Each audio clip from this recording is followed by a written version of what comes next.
Devil's Cat. So I've referred to my War Plan Alpha a few times in the nuclear videos.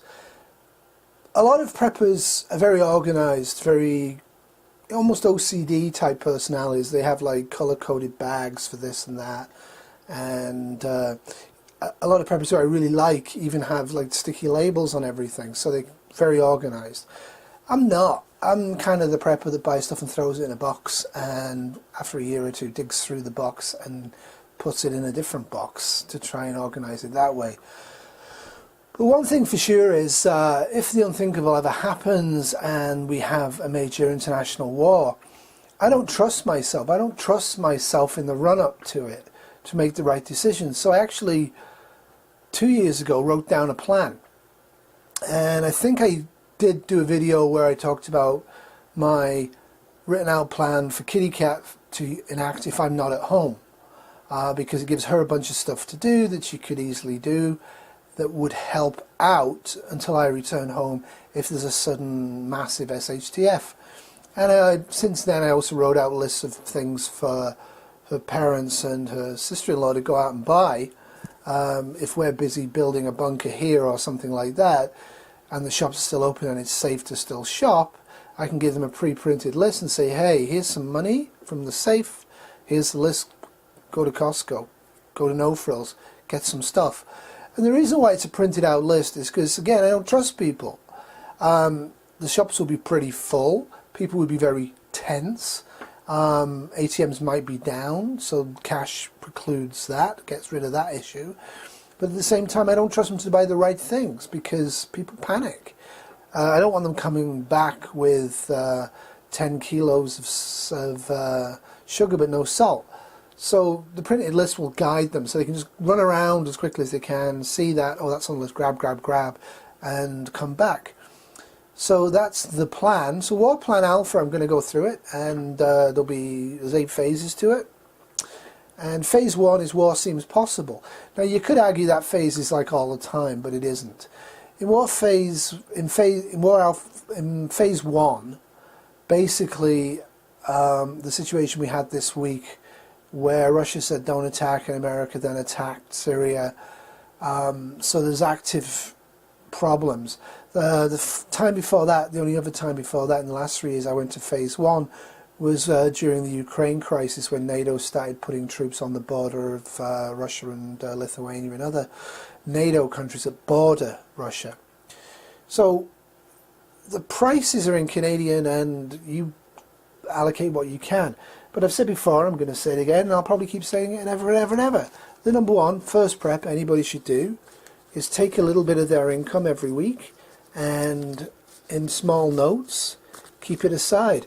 And then once a year or once every 6 months, spend half of it on your family and the other half on preps. So you've always got a supply of cash available, because cash is king, and always has been and always will be.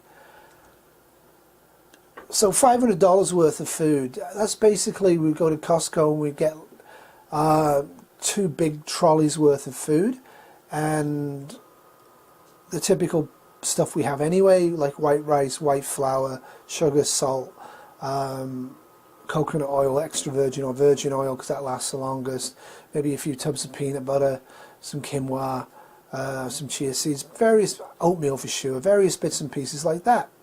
Food we're going to use anyway.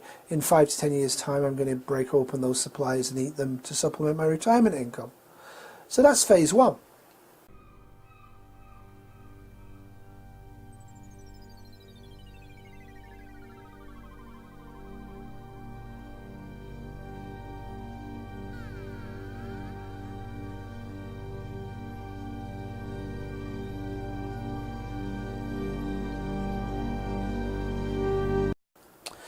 Phase 2. Phase 2, there's actual military engagement. By that I mean not a war, not a major battle, but for example, using the Syrian example, that would be that there's reports of airplanes have been shot down on the Russian or the American side by the other forces. So that would be phase 2. At phase 2, I would liberate half of my cash stocks, which at the moment is $1,500. We would go to various supermarkets rather than just one and we would buy a whole bunch more prepping supplies for food. In addition to that sort of stuff, I would buy huge containers of olive oil to last me a couple of years. I would get some vitamins, 365 vitamins, a couple of bottles of them. I've already got them anyway, but I want some more stuff. I want to get a lot of yeast. I want to get a lot of white vinegar and various bits and pieces like that. Probably a lot of tinned fish and extra dog food. So that would be phase 2. I'd also fill every available water container I have in the house, which is about 1,000 litres, and I would continue to monitor the media pretty aggressively. I would make sure the gas containers that I have are full. Usually they are, but I make sure of that. And I'll probably buy 4 more gas containers out of the $1,500 from Costco, and that would get me about an extra 100 litres of fluid. And that would be phase 2. During phase 2, I would expect there to be wall-to-wall coverage, so it should be fairly easy to monitor the media. We don't need no education.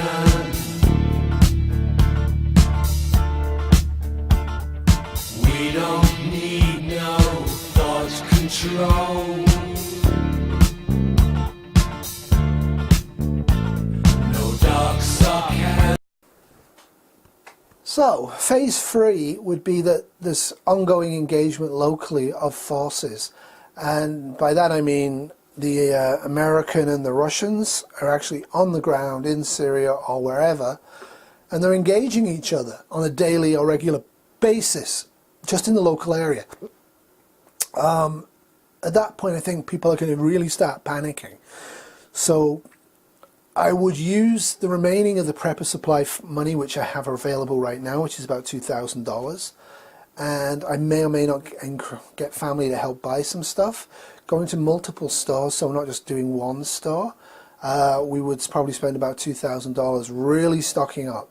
So at this point we're talking about going to the bulk barn, we're talking about having going to the feed store up the road, we're talking about buying a lot of carbohydrates and a lot of other stuff and storing it up. I would also make sure I have enough trash bags available to fill soil from the garden and additional soil if I can make it available. I would probably buy more water containers at this point, probably another 1,000 litres, not bottled water, but containers, and you'd fill it with tap water.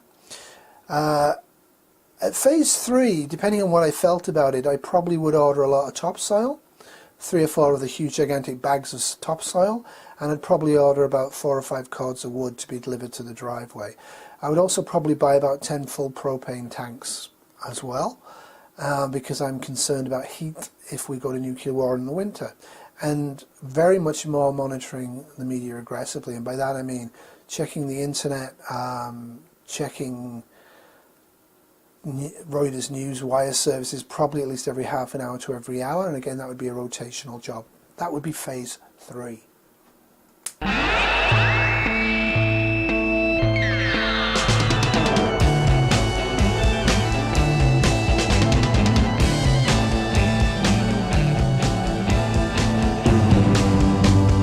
Emily tries but misunderstands.